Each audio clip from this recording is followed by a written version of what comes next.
जानी दी है माई मौसी के मामा से झिलबिया माई गीता में सब भय से छुआई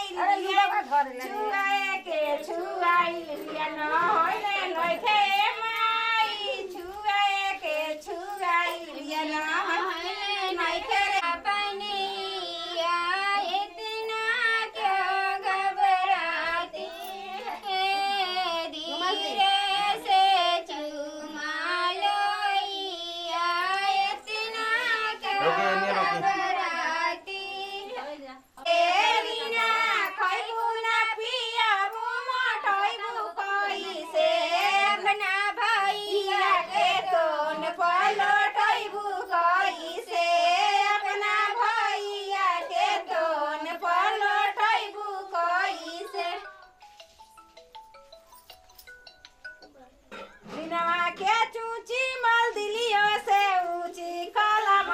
छाटा वाले रे बेबिया चोदी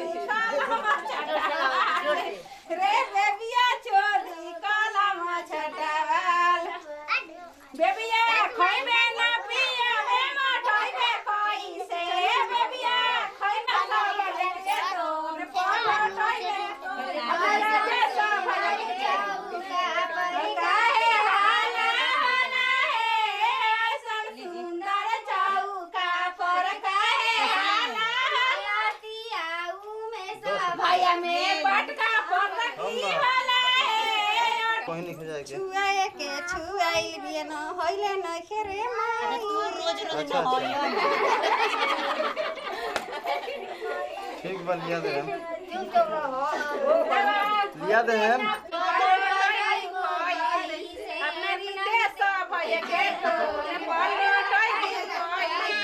अपने रीते सब भैया के तो ने पलटई से हिरनी